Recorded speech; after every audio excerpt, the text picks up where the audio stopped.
네, 안녕하세요. 서울턱치과 강진환 원장님입니다. 오늘은 이제 양악수술, 턱교정 수술 후 이제 가장 주의해야 될 부분들이 어떤 점이 있는지 좀 살펴보는 시간 갖도록 하겠습니다. 일단 수술 후에 가장 이제 단기간 동안은 이제 호흡곤란이 가장 중요한 문제가 됩니다. 호흡곤란은 이제 우리가 수술하면서 교합을 유지하기 위해서 입을 묶어놓고 수술하는 부위가 이 코 안쪽 부위도 어느 정도 관련이 되기 때문에 그쪽에서 출혈이 있다든지 붓기가 있으면 코로 숨쉬는 것들이 조금 어려워지는 경우들이 있습니다. 그러면 입을 묶어놓은 상태에서 코로 숨쉬는 것이 어려운 경우라면 굉장히 호흡에 곤란을 겪을 수가 있습니다. 근데 이런 경우들은 이제 수술하고 나서 어느 정도 안정이 되면 사실 그 위험성은 크진 않습니다. 그렇지만 이제 수술 직후에는 그런 것들이 굉장히 이제 좀 환자 입장에서는 굉장히 겁나고 두려운 상황이 될 수 있기 때문에 이런 것들을 굉장히 주의 깊게 관찰을 해야 됩니다. 그리고 또 하나는 출혈에 대한 건데 이제 단기간에 이제 출혈이 생겨서 그 지혈을 위해서 수혈을 받는다든지 또는 지혈을 위해서 수술을 다시 하는 경우도 있는데 이제 이런 경우도 당연히 위험함이 될 수도 있지만 아주 드물게 몇 주 정도 경과가 된 후에 다시 출혈이 돼서 이제 문제가 되는 경우도 가끔 있습니다. 저희 병원에서는 사실 이렇게 경험한 적은 없는데 저도 나름의 이제 교류를 하다 보면 이제 주변 치과 그런 수술하는 병원에서도 그런 부분 경우 때문에 이제 고생한 경우들이 좀 있다고 들었습니다. 출혈의 양상에 따라서 굉장히 항상 이제 모든 출혈은 위험성을 가질 수밖에 없고 충분히 관리가 잘 되지 않는다면 위험하기 때문에 이런 출혈이 있다면 일단 빨리 수술한 병원과 잘 상의를 한다든지 급한 경우라면 종합병원이라든지 응급실에 방문하셔서 적절한 처치를 하는 것이 중요합니다. 그냥 혼자서 괜찮겠지라고 생각하는 것은 굉장히 위험할 수 있으니까 가능하면 의료진과 상의를 하는 것이 아주 좋은 판단이라고 할 수 있겠습니다. 코 주변은 굉장히 혈관이 많기 때문에 당연히 이제 어느 정도 출혈이 생길 수 있는데 이 출혈의 양상이 중요해요. 그래서 약간의 이제 흘러나오는 정도 이런 정도라면은 사실 생명이 위험할 정도는 아니겠지만 이 굉장히 붉은색의 피가 콸콸콸 나오는 느낌 이런 정도의 느낌이라면 굉장히 좀 중요한 혈관에서의 출혈일 가능성이 있는데 이런 경우라면 아주 적극적으로 처치를 해줘야 됩니다. 그래서 이제 필요한 경우에 코열을 패킹을 한다든지 아니면 출혈점을 지혈을 시킨다든지 이런 적극적인 노력이 좀 필요합니다. 이런 구별은 사실 환자 입장에서는 좀 쉽지는 않기 때문에 일단 입원해 있는 동안에 의료진이 잘 관찰을 하고 수술 후에는 이제 피가 다시 나는지 이런 것들은 항상 의미가 있는 것들이기 때문에 꼭 의료진과 이렇게 상의를 할 수 있는 이런 커뮤니케이션이 필요하다고 생각합니다. 양악수술은 물론 이제 모든 수술이 당연히 아픈데 양악수술이 특별히 더 아픈 수술은 아닙니다.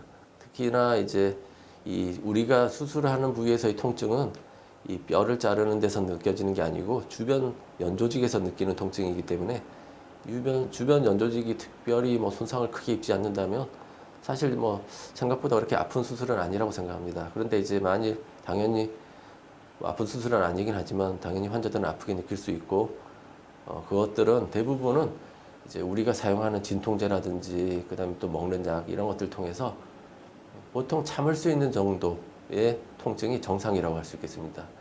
근데 이제 그것을 넘어서는 통증이라고 한다면 그런 것들은 약간 어떻게 보면은 좀 손상이 컸다든지 다른 좀 더 문제가 있다 이런 것도 어느 정도 생각해 볼 수 있다고 할 수 있겠습니다. 물론 이제 문제가 있다는 표현은 수술 과정이 좀 더 어려웠다든지 수술 과정에서 지혈을 위해서 조금 더 연조직에 대한 처치가 있었다든지 이런 것들이 좀 많았다고 생각할 수 있을 거라고 생각합니다. 그 수술 통증이 당연히 이제 시간이 지나면서 점점 줄어들게 됩니다. 그런데 아주 드물게 수술 통증이 다시 증가된다든지 상처가 조금 더 부은다든지 또는 딱딱해진다든지 이런 것들은 조금 안 좋은 것들의 신호일 가능성이 있습니다. 예를 들어서 상처가 감염이 있다든지 출혈이 있는 경우는 상처가 딱딱해지고 아프고 열나고 붓고 이런 과정이 생기기 때문에 이제 수술에도 아주 주의 깊게 관찰해야 될 부분은 내 상처가 가라앉고 있는지 아픔이 줄어들고 있는지 그 다음에 열이 나지 않는지 이런 것들을 관찰해 줘야지만 호기에 맞게 빨리 적절한 처치를 할 수 있다고 생각합니다. 일단 이제 수술하게 되면 모든 수술은 마찬가지지만 뼈로 접근하기 위해서는 연조직의 절개를 가해야 되고, 이 연조직에는 굉장히 작은 미세한 가지들이 지나가게 되는데, 그런 가지들은 당연히 손상을 입게 돼 있습니다. 그러다 보니까 그 부분에 대한 이제 감각이 완전히 없지만 않다면 대부분은 이제 많이 회복이 되고, 그다음에 조금 회복이 완전하진 않더라도 적응이 될 정도 회복, 그 정도까지 기대해 볼 수 있다고 생각할 수 있습니다. 어쨌든 간에 이제 뭐 수술하게 되면 이제 감각에 영향을 받기 때문에 이제 불편함은 조금 있게 돼 있습니다. 이 밖에도 이제 이 수술을 하게 되면 이 수술의 가장 큰 단점은 먹는 것을 제대로 하지 못한다는 건데, 이 부분은 이제 당연히 수술해서 피를 많이 흘리면 당연히 빈혈 증상이 있을 텐데, 정상적인 식사를 해서 이것을 보충할 수 있으면 좋겠지만, 이제 당분간은 이제 수술하고 나서 정상적인 식사를 할 수가 없기 때문에 이런 것들은 가능하면 뭐 철분제라든지 영양제 이런 걸 통해서 좀 인위적으로 보충을 해주는 노력이 필요합니다.